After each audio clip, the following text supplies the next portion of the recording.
आप देख रहे हैं आवाज डेली हसीन टीवी और आज फिर मैं हाजिर हूँ चमकते सितारे कार्यक्रम को लेकर के। 9 जून रांची में सौंदर्य प्रतियोगिता का आयोजन किया गया था। जी हाँ, झारखंड राज्य स्तरीय ये प्रतियोगिता थी जिसमें मिस झारखंड फेम 2021-22 का चुनाव होना था और ग्रैंड फिनाले में मिस ऑलराउंडर के खिताब से हमारे बीच जो बैठी हुई हैं शुभांगी सिन्हा, उन्हें नवाजा गया था। आज इनसे जानते हैं किस तरह प्रतियोगिता हुआ और ये कैसे तैयारी की सौंदर्य प्रतियोगिता में जो खिताब पाई उसके लिए। आवाज डेली हसीन टीवी पर आपका स्वागत है। आप हजारीबाग में रहती हैं और सौंदर्य प्रतियोगिता में हिस्सा लिया और हजारीबाग का नाम रोशन किया, इसलिए आज आपको यहाँ पर बुला करके हम दर्शकों के लिए जानना चाहते हैं कि बचपन में आप जो तैयारी करती थी वो कैसा था। बचपन कब से सौंदर्य प्रतियोगिता पर ध्यान गया आपका? पहले मैं बचपन में सिंगिंग करती थी और डांसिंग भी, तो सिंगिंग और डांसिंग के थ्रू ही मुझे मॉडलिंग में इंटरेस्ट हुआ। मुझे लगा मुझे मॉडलिंग भी ट्राई करना चाहिए। उस टाइम हमारा पढ़ाई थोड़ा ज़्यादा था और मेरे पापा का ट्रांसफ़र होता था, इसलिए उतने अच्छे जगह पे मुझे नई मॉडलिंग को मिल पाया। ऐसा रोकना चाहिए। पिताजी का नाम बताएं आप और क्या करते हैं पिताजी आपके? मेरे पिताजी का नाम है संजीत कुमार सिन्हा और वो कृषि उन्नति में रीजनल मैनेजर है। और माता जी का? मेरी मम्मी का नाम है सुषमा सिन्हा और वो एक हाउसवाइफ है। हाउसवाइफ। अब एक बात बताइए कि घर में जब आप इस तरह से बनती होंगी या कुछ करते हो तो मम्मी पापा डांटते थे क्या? नहीं, डांटते तो नहीं थे। नहीं, मैं पढ़ाई अपने टाइम पे कर लेती थी। उसके बाद मैं अपने मन से, मुझे वीडियोस रील्स ये सब बनाने का मन रहता था, मैं खुद से रेडी होकर प्रैक्टिस करती थी मॉडलिंग। और भाई लोग भी हैं क्या? एक मेरा छोटा भाई है, वो भी 10th की एग्जाम दिया। अच्छा, तो वो कुछ करता हुआ दीदी ऐसे क्यों कर रही हो? हाँ, वो थोड़ा बदमाशी करता था। हाँ, अच्छी बात है। तो आप वहाँ से शुरुआत की, क्या एज होगा उस समय आपका? उस समय मेरे 15 साल। 15 साल। तो 15 साल के एज में इस लाइन में जाने की इच्छा हुई, तो इसके लिए कहीं क्लास किए? क्लास तो नहीं किया मैंने कहीं पे मॉडलिंग की। मैंने एक शो किया है ऑनलाइन, उसी के थ्रू ही मुझे ग्रूमिंग सेशन मिले थे, उसी में मैंने सारी प्रैक्टिसेस की थी। इसके कोई गुरु हैं आपके? हाँ, अमित कुमार गुप्ता सर जो तरंग ग्रूम के ऑर्गेनाइजर है, वही मेरे गुरु हैं। तो उन्होंने क्या सिखाया आपको, किस तरह से प्रैक्टिस कराया, कैसे तैयारी कराई? उन्होंने मुझे सब कुछ सिखाया, जैसे मॉडलिंग में कैसे रैंप वॉक की जाती है, कैसे मीडिया के साथ इंटरेक्ट हुआ जाता है, कैसे अपने आप को सबके सामने पेश किया जाता है, तो सारी चीज़ें मैंने उन्हीं से सीखी है। उन्हीं से सीखी है। अब एक बात बताइए, ये जो प्रतियोगिता रांची में हुई उसमें कितने प्रतिभागी थे? उसमें टोटल 60 प्रतिभागी थे। 60 थे। तो इसमें पूरे झारखंड से लोग आए होंगे? हाँ, पूरे झारखंड से लोग थे। तो इसमें क्या तरीका था, नियम क्या था, कैसे करना था, वो जरा सब दर्शकों को बताएं। पहले वो 60 प्रतिभागी जो थे वो 3 ग्रुप में डिवाइडेड थे, जूनियर और मिस्टर और मिस के लिए। तो उसमें मिस वाले में हमें 33 टोटल कंटेस्टेंट थे जो कि झारखंड के अलग अलग डिस्ट्रिक्ट से आए थे। उन सब के बीच में, हम सब के बीच में कंपटीशन हुआ था। किस तरह का कंपटीशन था?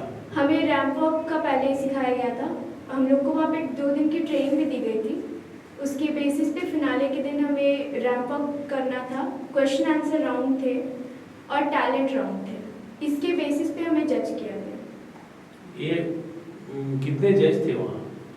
वहाँ टोटल मतलब मेन 3 जज थे, एक जीत बासु सर, तानिया सिन्हा मैम और नाज जोशी मैम। तो टफ कुछ लग रहा था वहाँ? टफ तो था, वहाँ पे बहुत प्रोफेशनल मॉडल्स भी पार्टिसिपेट की थी। मैं अभी तो मेरी स्टार्टिंग ही है, तो टफ तो था, लेकिन मेरे से जितना हो पाया मैंने उतना प्रैक्टिस किया और मैंने ये खिताब जीता। तो वहाँ ये शील्ड मिला, जरा दर्शकों को दिखाएं जरा उठा के। ये इनको शील्ड वहाँ मिला जीतने के बाद। तो जब वहाँ से आए या वहाँ और कैसा माहौल था, कुछ शेयर कर सकती हैं?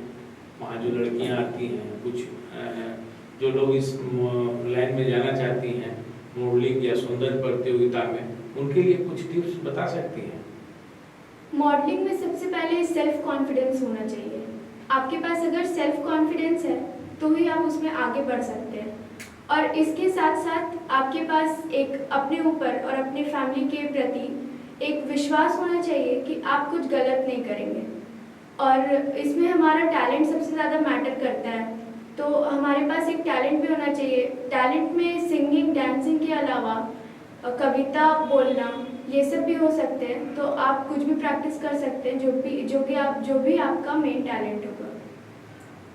जो मेन टैलेंट होगा, तो सौंदर्य प्रतियोगिता में आपने लाया, आप तो बताइए कि मॉडलिंग भी थी उसी में आता है, लेकिन सौंदर्य प्रतियोगिता में बहुत सारे क्रिया हैं, तो उसके लिए तैयारी विशेष कुछ करनी पड़ती है? सबसे ज़्यादा तो आपको रैंप वॉक की प्रैक्टिस करनी होती है।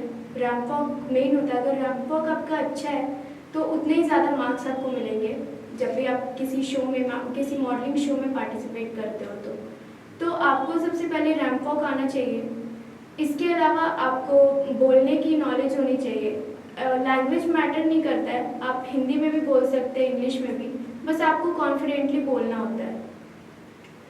अभी इसके बाद क्या आगे पर क्या करना है आपको? किस लाइन में जाना है या कुछ सोची है? मैं भी इंटरनेशनल की प्रैक्टिस कर रही हूँ। मैं इंटरनेशनल शो में जाना चाहती हूँ। मुझे एक दो कॉन्टेस्ट से आ भी रहा है कि मुझे जाना है, लेकिन अभी मेरे एग्ज़ाम्स हैं तो अभी तो मैं नहीं जा पाऊँगी, लेकिन नेक्स्ट ईयर तक मैं ज़रूर जाऊँगी इंटरनेशनल ब्यूटी लेवल कॉन्टेस्ट तक, और वहाँ जाके मैं ब्यूटी विद ब्रेन की एग्जाम्पल को सेट करना चाहूँगी। इस लाइन में जाने के बाद अभी बहुत सारे लोग हैं कि फिल्म के क्षेत्र में जाना चाहती हैं या कुछ करना चाहती हैं मॉडलिंग, तो ऐसा कुछ विचार है क्या? मैं झारखंड को आगे बढ़ाना चाहती हूँ। झारखंड में अभी तक कोई भी वैसे इंडस्ट्री नहीं है जो कि फेमस है। बाकी सारे स्टेट में कुछ कुछ इंडस्ट्रीज हैं, झारखंड में भी हैं, लेकिन अभी वो उतनी ज़्यादा फेमस नहीं है। तो मैं झारखंड से स्टार्टअप करना चाहूँगी। अगर मैं कुछ बड़े जीत जाती हूँ तो मैं झारखंड को आगे बढ़ाने के लिए यहाँ पे मैं कुछ अच्छा सा इंडस्ट्री स्टार्टअप करना चाहूँगी।